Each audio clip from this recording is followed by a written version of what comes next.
And welcome in, ladies and gentlemen. It's Sunday. It's 10:30. You know what that means. It's time for In the Driver's Seat with Corey Renforth, the Boomhauer Bandit, the driver of the 43 car, wrapping things up last night. So at this time, we welcome in the man, the myth, and the leprechaun. It is Corey Renforth. How are you, sir?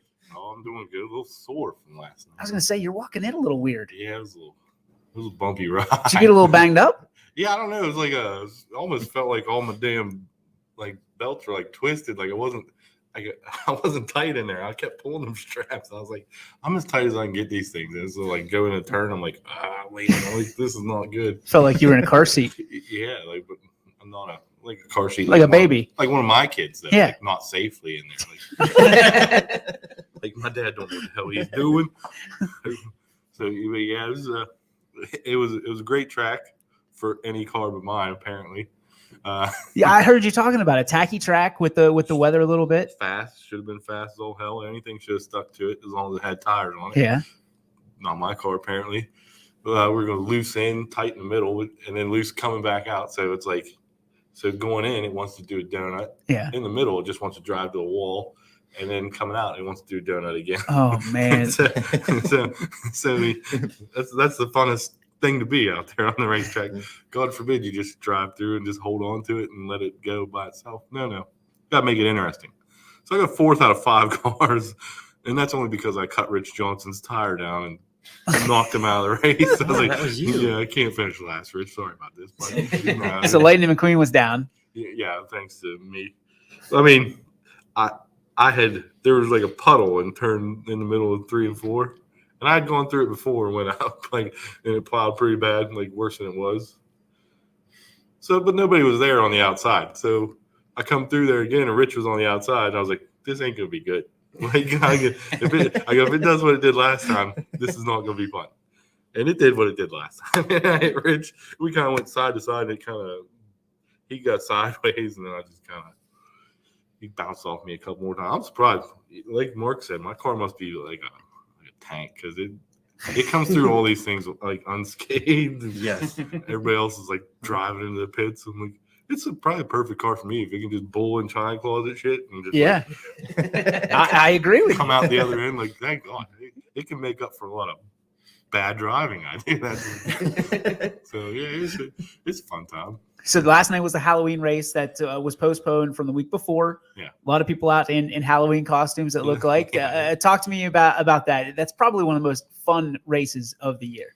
Yeah, it's I'm not a cold weather guy, so that's probably the reason I showed up was to hand out these tattoos I bought for little kids. How'd that go over? It was pretty good. I had some you got some candy, dude? I'm like, no. They're see you later. I got some of that. Peace. I don't need your dumb logo. I'm not giving you I'm not giving you diabetes. I'm giving you a chance at life with this bandit tattoo. Yeah. It's temporary. I'm not giving you some publicity. Give me some chocolate, dude. Did it come with a crunch bar or anything? No, Just straight tattoo? Dude, last year I bought a ton of candy. I think I still have it. I could have brought this year. Oh my goodness. Yeah. All right. Well, from the standpoint of Goods Raceway, it was essentially the closing of the season. I think you guys said there's one more race. Yeah, but they're doing it's like a topless thing. Everybody got to take their roof panel off. Oh, Taylor, that's perfect for your car. Yeah, Everybody the doesn't roof have panel one. anyways. Mostly your cars have been that way all year long. But so that ought to be interesting. I don't know what that does. Probably downforce not going to be. I don't know how strongly affected that's going to be. Yeah. It'd be interesting if I can make it out there for that one. Well, with the weather we've been getting, I'm sure it's going to be a little bit chillier. I mean, it's a nice brisk 49 degrees outside right now, and I felt like we went from summer on Friday to late early winter today. So it's going to be interesting. It was wild last night. It was I just put the fire suit on and left. I was usually you show up t-shirt and shorts, and I was nope, we're just going full. We're just going full. You went full Monty the entire time. Yeah. But my kids were with me. Of course, anything below 85. Oh, Dad, we're freezing, so I had to leave the truck on. I probably used half a tank of gas. Oh my gosh! Kids, it's great. It's great. It's awesome. Love them. Well, we have some guests in studio, ones that we've wanted to have on the show for quite some time. I'll do the intro. Well, this is actually. Oh, you want to do this one again? You can go ahead. No. This is actually one I might possibly. Go ahead. You know what, Knock it out. Nope. I'm gonna You crap took the it. bed because I spoke up, so I'm probably gonna crap the bed on this. But Go for it. It's all yours. these folks here beside me have probably been mentioned on here. Their names have probably been said more than mine, even. Like talked about them quite a bit. This is Mark Sukon, and I know that's correct pronunciation because I called him and asked him. After like week one, I was like, hey, before I just bumble my way through stuff, this is Jen Sukon and Taylor Sukon, my arch nemesis. No, we just had me and Taylor have had some good battles this year until he decided to first couple of weeks. One of us decided to barrel roll a car. I wonder who could that be? Fortunately, we'll know when I experience that moment. Be the brown pant bandit. He'll be wheeling you into the studio the next day. Yeah, like this, but Mark was Jared Thompson went on a week before I did, and he had some problems with his car and his fuel pump or something.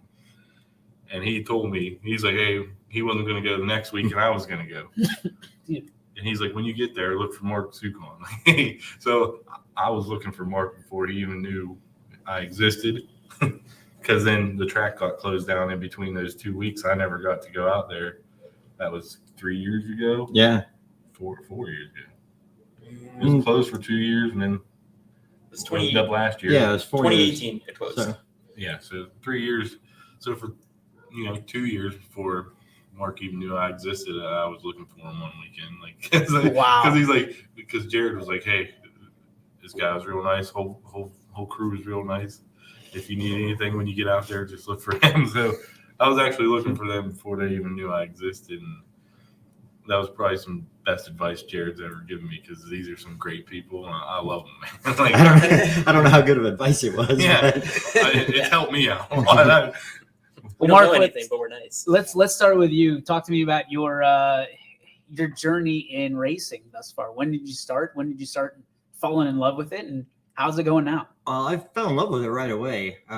As a kid, my parents owned a gas station, so every weekend we would travel all over the country to the races, and we would like get out of school on Friday, jump in a van, and then we would drive Wisconsin, Canada, all over the place, watch races on Saturday and Sunday, drive home from there. While I was sleeping in the van, we would pull into the driveway, I'd get out and go back to school. So basically, my love for racing all started right away. And then we never had a ton of money, so I was never really able to get our own cars.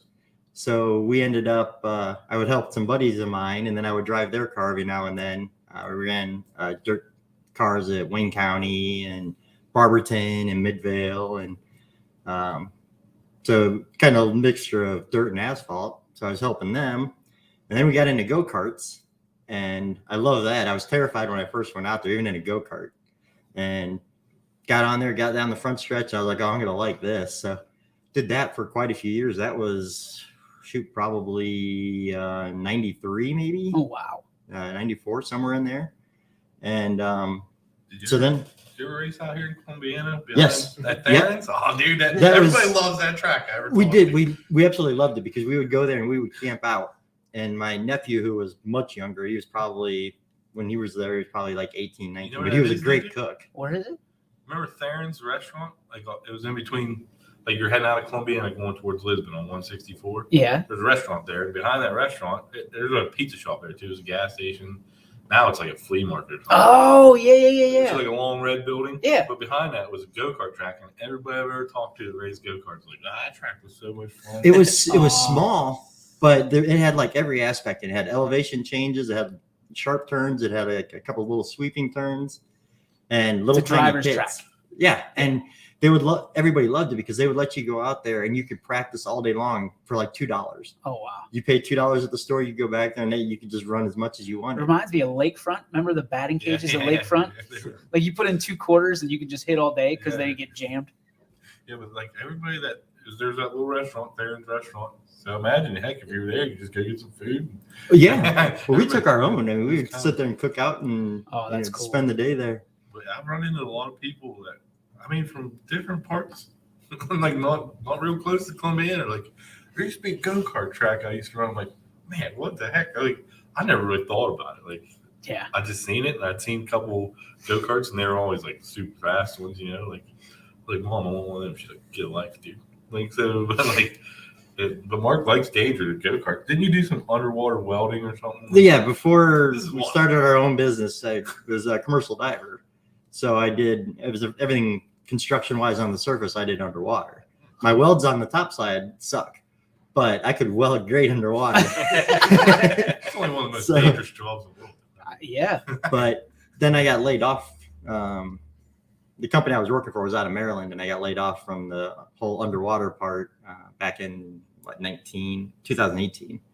And so then we started our own trucking company. But That's awesome. Is that the sled dog? the sled dog transportation. I like it. I like it a lot. All right, Jen, how did you get involved? When you met Mark, did you know how obsessed he was with racing and things of that nature?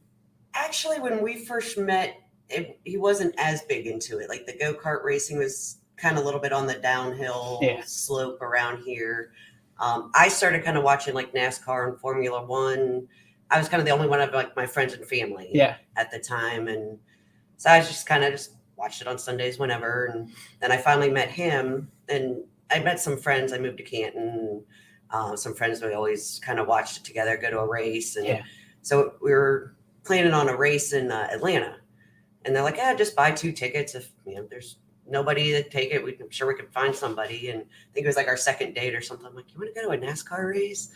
And must have been like when the lights and bells and everything went off. I was going to say, girl for me. Love at first sight. So then, they ended up selling the go-karts. This one day I came home, he's like, I'm selling everything. Go-karts, truck, trailer, everything. So we had nothing. And about 2 weeks later, we were out at what's good. So it was Deerfield then. And we were watching Jim Good race. And next thing I know, he bought a dwarf car. That lasted long. And then we bought a trailer. And then we bought a truck. It's like, all right. And then Taylor wanted, that looks like fun. So I just enjoyed helping them, watching them. And it might have not been too long after we got married. He's like, do you want a car? I'm like, I have never raced anything in my life. Yeah. Never raced a go-kart. I didn't know how to drive stick shift. Yep. So he's like, well, if you don't like it, you don't like it, and we'll sell it. So we end up buying me a car. And you have one to this day. I do. And Taylor, how does your story fit into all this? Yeah, so I was watching my dad and my cousins. They were all racing go-karts. I was way too young. And then for go-karts, as soon as you turn 5, you can start racing. So I turned 5. It's back in 1999. Turned 5. My dad. Before that, I was sitting on my lap, sitting on my dad's lap. After the races were over, he'd sit me on his lap. We'd go out and we'd run a few laps till we got yelled at, and I wasn't allowed to do that anymore. And then, I turned 5. He got me a go-kart. I was terrified to get into it. I would not get into it he could not. I couldn't get into it. So then he threatened to ground me. He said, we got you this cart. If you don't get into it, you're grounded from everything. He took the TV out of my room. He didn't let me do anything. So we went up to a school parking lot. I was crying the entire time. It's a rough childhood. TV in your room, and you got a go-kart. Yes. You're being forced to drive it. Yeah. So it went up to a school parking lot. I got into the car, finally drove it, and I've been in the driver's seat since then. I loved it immediately. So the question is, did you have to do your homework first or second to driving the go-kart? Go-kart's always first. That's procrastinating. what I'm talking about. You'll have to put a couple laps in, then you can do that math. Yeah, don't worry about that math stuff. I've always been one to do homework the morning of and just take care of it then. The only number you got to worry about, son, is 1. Nothing else matters. Well, when they took him up to the school, he was crying and everything, wouldn't get in it. And it was like in Woodridge high school or middle school parking lot, I think it was. Mm-hmm. And so it's not a huge parking lot. Well, he goes and makes one lap in this little 50cc go-kart. And as soon as I was going to try and have him like pull forward and stop. And as soon as he got out there, he took off ran a full lap, comes back to me, locks up the brakes, does a 180, steps on the gas again, and takes off. That's awesome. I was like, I was just waiting for him to run into a curb and go flying out of the cart. So I've heard this nearly from every driver, Mark, that the Sukon family helps almost everybody that rolls through Goods. What is it about the Goods family of racers, not just the Goods themselves? Of course, they're awesome as well. What is it about it that you guys step in whenever you can and help out with what decals and pretty much everything from what I hear? On our car. Well, I kind of thought that was what everybody did. And honestly, at Goods, that's what everybody does. Yeah. I'm not sure how we became kind of like this, main people gold or whatever. standard. But it's just, it is. Everybody there is like family. And yeah, everybody has said that. But it truly is. And I mean, if anybody ever needed anything, we could go to them and they would everybody's more than happy to help out. And likewise, if anybody needs anything from us and we have it, it's all there. I mean, people have been in our trailer and taken stuff that when we weren't in there, and it always gets returned. There's never any issues. And we've pulled in and they don't run there anymore, but there was a couple kids that would come and they would help us unload the cars. And it's just everybody. It's just great. I've been in there and I've been helping working on cars before we even get our stuff or even our trailer open. Replacing chocks on cars and finding bolts and things like that we happen to have. And, it's just, I don't know. Like I said, I didn't realize we were quite that high of a standard. I just thought we were doing what everybody else did. You're typical. I mean, you're a guy that raced all over, as it sounds like. You've been to races, you've raced in races. Yes. That doesn't happen everywhere. That's very special at Goods. No, it doesn't. I've been to places like, I don't want to throw out any track names, but a couple of other local tracks that everybody keeps everything locked up tight and there's constantly fights going on and as a weekly thing. Yeah. I mean, not saying Goods has ever had any issues, but it's a lot more regular at other tracks. And I think the biggest difference is that, we're all there to have fun. Nobody, and I don't care any racers around it, nobody is doing this to get, rich or to make money. And so when we show up, it's there to have fun. And 95% of us have to get up for work Monday morning. Right.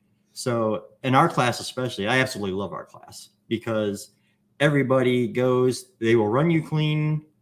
For the most part, there's bumping and banging. It happens. It's racing and it's on dirt.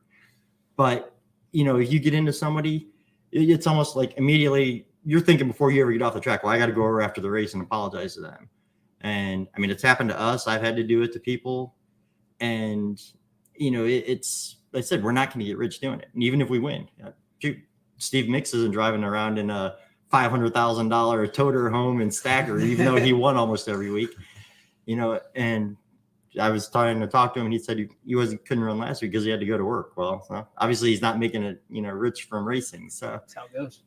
But yeah, it's just, I mean, everything is, it's, I don't know. I just love it there. It's just all the people are great in every class. I mean, we don't just help our class. It's, the Chargers, even the compact guys, the micros or the 270s, the junior sprints, like I said, we help with Ryan Johnston and, Trevor Hammond. I've done, helped him for, given I can. And so it's just, it doesn't matter what class you're in. Everybody's friends and everybody, seems to talk and get along great. We'll get to the decals in a minute because I want to know more about how that got started because it's turned into a beast of its own, I feel like. Yes. But first, I want to go to the matriarch of the family. Talk to me about, did you know when things started that you would be, obviously you didn't know you'd be racing, but you are the racing family here on at Goods and probably locally the best known, at least for the last 12 weeks or whatever we've been doing it. To be the leader of the family. Talk to me about how that is to be a racing family in 2021. It's great. I said, I mean, as soon as we pull in, I mean, as we're pulling in, people are waving at you and you can't walk anywhere. I mean, if you walk up to, draw your pill number or use the restroom, anything, like it's half-hour process. Is it like a celebrity status at Goods, like walking around? I mean, I wouldn't go that far, but it's just, hey, how are you? What's going on? What happened last week? We'll talk about last week's race. Yeah. What's going on this week? Unfortunately, I'm sure this will all get talked about later. We've had some issues this year. And so, we talk about did you get it fixed? What's going on? What's happening? Who's actually driving? Because we kind of, flipped some coins throughout the week. But it's just in general, how's the family? And I mean, it's just great. I mean, everybody there, if we need help, people are, right there to help us. We're there to help them. And just, BS, how are the kids doing? How's school? Other sports people are involved in, friends and family. So you're race mom and like everybody's race mom and you're a racer. How do you juggle? To be honest, doing everything else takes my mind off the racing. Got it. They all grew up racing, and I am still scared every week I'm out there. I am a nervous wreck. And if you ask them, I love to eat, and I cannot eat on race day until that car, after that final feature race, the car's in the trailer, and it's like, all right, where's the food? That sounds like you.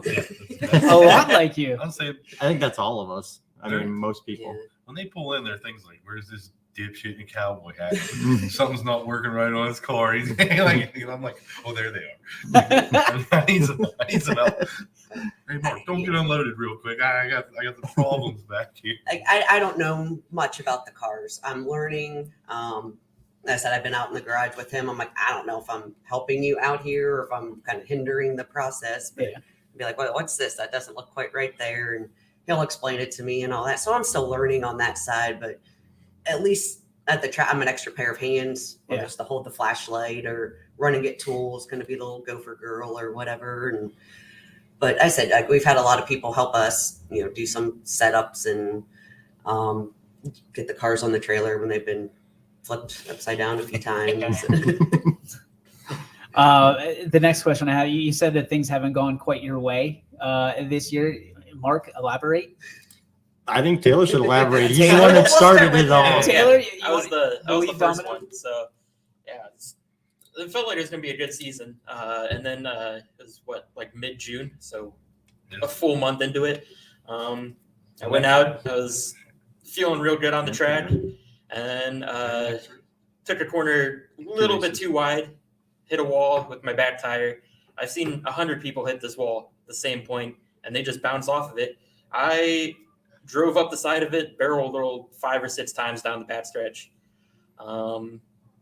Destroyed the car pretty good. Oh, wow. And it's been on the mend ever since. Many, many dollars later. A lot of visits to machine shop guys, new parts. We're still working on it. Is it basically start from scratch? It was just a rough estimate. We've had to put almost probably real close to about $3,500 into it, which I know there's some cars out there that people haven't paid $3,500 for. Yeah. Oh, see, perfect example. And that was just to, basically repair everything and replace everything he bent. His was kind of crazy because everything that is supposed to bend, bumpers, Nerf bars, those are fine. Everything that you don't want to bend, control arms, shocks, chassis. Chassis. It bent his chassis over 3.5 inches. And Rick Siciliano, rest in peace, he was able to, we did have it over to him and get it fixed prior to that. And then the rest of it's been rebuilding since then. At what point do you look at it and go, why don't we just get a new one? It was contemplated, and not putting down anybody else's cars, but we like the looks of ours. Yeah. We don't like the looks of Corey's. Or,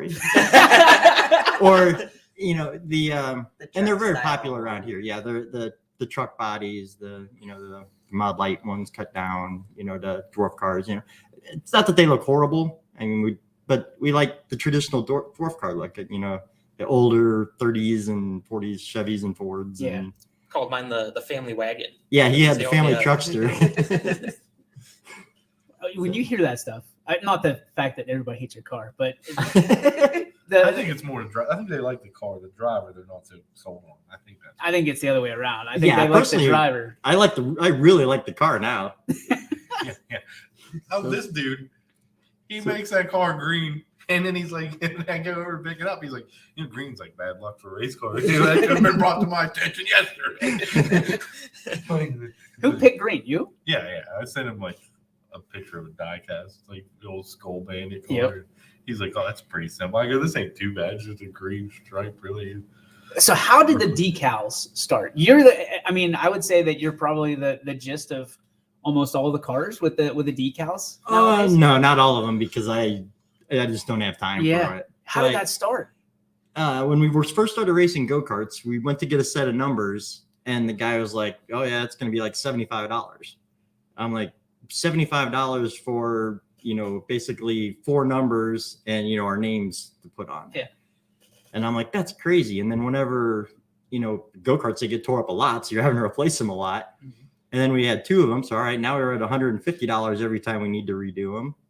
And so then I started looking into it, and you could get a vinyl cutter. It was like $800. I'm like, well, it'll be paid off in no time. Plus, I can make them a little fancier. So this is way back in 97 or 8 or something like that I bought this vinyl cutter, and I'm still using the same one today. So I'm kind of outdated as far as all these people going and getting wraps and doing all this fancy stuff. And nobody knows, but our cars, none of them are what they look like. Jen's car is pink and gray now, but her car is actually orange. Taylor's car was yellow, black. I think it has white, and I don't remember what other colors are on there for his body panels. And now it did look like the Mystery Machine. I did see that. And so my car is actually teal and gray now, and my car is actually red and black. So wow. The whole cars are wrapped in vinyl, and then all the numbers are done. And Corey's car is white. Yep. And it doesn't look like that anymore. No, so not at all. So it made more sense just to go and buy a vinyl cutter, and I can't afford the fancier ones that do the wraps and the fades and all that stuff. But each color is layered on there. So I think Corey's car took me like 12 or 13 hours, maybe more than that, just to do his. And now I gotta go to the bank, because what he charged me is criminal to his own self, not to me. Yeah. But there again, I don't. It's one of them things. They don't do it for the money. Do it. I mean, it's so cool to take Corey's car, especially taking a plain white canvas, and yes, he sent me a design of what he wanted and how he wanted it done. But then to take that plain white car and then do it up and then see what the finished product looks like. I mean, it's incredible. A lot of people might think it's bad, but I love it. It changed that car for me. When I bought it, made it yours. It looked like it did when Tim Stillion drove it, Jeff Davis drove it, and a few other guys. That's what I told Jared Thompson about his car. I'm like, man, you got to get a new body on this and have, think of a design to put on it. Because when it makes it your own, I don't know, just now that car is, nobody ever called me Bandit last year. We got that car and the decals now. It's boom, that created a whole thing. Now I think the show helped with that too. Yeah, I'm not going to lie. The car and everything else, it's become what I've become, I guess, this year. You become an animal. That is for sure. Yeah. Before we go, because we're wrapping up the show at 10:59, this went fast. Fast. A throw in from Steve Mix here. 3 of the nicest cars up there. Hate that they had bad luck this year. So obviously one of the best, paying homage to 3 of the best here at the table. Sorry. Once again, Bandit. Yeah, unfortunately with Steve, I mean, I kind of hate him because I feel like everybody says that. Well, but you love him. Our excuse was we couldn't win every week. I do have 1 feature win and some heat races, but I said we couldn't win every week because our cars are older than most of these guys, and so obviously we can't compete. And then you have Steve that comes into our class and wins every week with a car that I think is as old as ours, if not even older.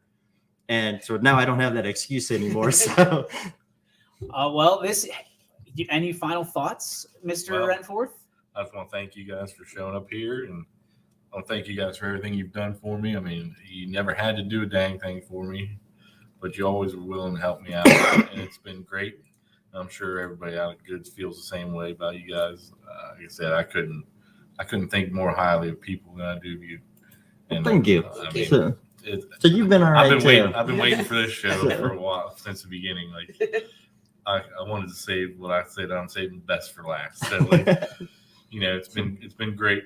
And like I said, there's been so many stories of me talking, and they mostly involve you. And it was terrible that like me and Taylor had a heck of a run at Sharon there, and then 2 weeks later, I was like, "Oh, he bipped up his car." Like I was looking forward to us going at it because we had so much fun at Sharon with that back and forth we had. And That was a good race. it was great, and I look forward to doing it more with you guys. And probably when you guys all wreck your cars, don't take Jen's car and then wreck hers next year. I hope the bad luck's over. But like the one driver that didn't wreck anything, they booted her out and then wrecked her car. Yeah, I know we got to go, but the one thing we didn't say was that after Taylor flipped, I flipped my car. Jen was nice enough to let Taylor drive hers, and it was the race when Luke flipped. Oh, okay. Well, Luke flipped. Taylor was driving Jen's car. He got on the brakes. I was slightly behind Taylor. Yeah. And I got on my brakes, and Sean Migdol didn't stop and drove into the back of me, which sent me into Taylor's / Jen's car, which then I rolled over that car. So I destroyed 2 of our cars that night. Well, at least the insurance claim was easy, I guess, right? Yeah. So It's like when you're just starting out driving, you're back into Dad's car, getting out of the garage. Well, at least that's going to be an easy claim. Thank you so much for joining us. I've heard so much about all 3 of you, and it's been an honor to have you in the studio today. Corey, an unbelievable first year in the driver's seat. Yeah, so yeah. Kudos to you, man. Favorite moments of season number 1? This is one of them, and I don't know, just people come along with the crazy stuff that comes out of my mouth, and I hear people repeating that stuff. Like I still get people talking about damn pie on a shelf. But that's from week 1 of the show, Like we had a couple second place finishes, no first place finishes, thanks to Steve. But we'll look to get after next year. I got to learn more about adjustments and stuff. Well, if racing doesn't work out for you, you got a career in the racing interviewing game at Good. So I'm definitely pretty enough for this stuff on TV. Look at those curls popping. Yeah. While I wear that, cover up most of my face, I'm good. Special thank yous for the year. Jim, Jen, of course, Sue Con, Steve Mix for all the times we've talked about him. And Jake Eakins drove my car, Zach drove my car, Luke drove my car, and I'm sure I'm forgetting people. The Robbins family for coming in, and who else did we have in it? It's been Nick Groves. Nick Groves for all the work he did on my car. I hate to I left him out for a second there. I'm sure he'll bust my balls about that. We got him. Anybody? Haley was in. Yeah, just anybody that showed up, and like I said, you guys get a hold of Isaac and get your die cast, and next year we'll have you come in. That's yeah. That was one thing we were going to get a hold of Isaac. That's right. My guy. We did watch that, so yeah. My guy. You show me your die cast for next season, and we'll bring you in here. Well, we're going to give Isaac a honorary sponsorship of the show next year, so that way we can help him out and get his stuff out there. Because, dude, I can't wait to put the Bandit car right beside. I'm going to build a shelf right off of one of those things. But Corey, thank you. I appreciate everything. 10:30 and usually for you it's about 10:20, 25 when you roll in. But it's been awesome. When we started YSN, it was just about team sports and just individual sports, the major sports. And for you to give me this idea and say, hey, why don't we do something with motorsports locally? It's been brilliant, man. It's been fun. I'd helped you guys with some wrestling tournaments, and you just put a Facebook post on there, had a NASCAR hood and had a YSN logo. I said, I ain't no damn NASCAR driver, not even close. Hey, we got to start somewhere. That's it. But, I can't thank you enough for this. And we've known each other for a long time. Yes, sir. It's been great. It's been fun. I look forward to doing more. Next year is going to be even more fun. Expanding the coverage, maybe get some races on. Absolutely. Yeah, we got to talk to Jim and get that going because, who was it? His grandfather sent me all kinds of like videos of Did Isaac. you watch his stop motion Yes. thing? That's pretty wild. I love that. I was like, he's taking like. Felt like I was watching Gumby. It was crazy. It was sweet. It was awesome. loving But the best is yet to come. I can promise you that, because season 2 is signed in. We are signed on here at YSN, and we will be following Goods Raceway throughout the entire season next year. That starts in April. Yes. April. So we'll take a 5-month break from the racing scene. We'll keep everybody updated on YSN Live and all our platforms on social media. But of course, follow these racers, enjoy the racers, go out and watch them race. Support them. That's the most important part of this, and enjoy what they do. Take stock in what they do. No pun intended. But for now, that's Corey Renforth, the Boomhauer Bandit, and I'm DJ Yoakley, wishing you farewell and adieu here from East Palestine. We'll see you for season 2 in 6 months. So long, everybody.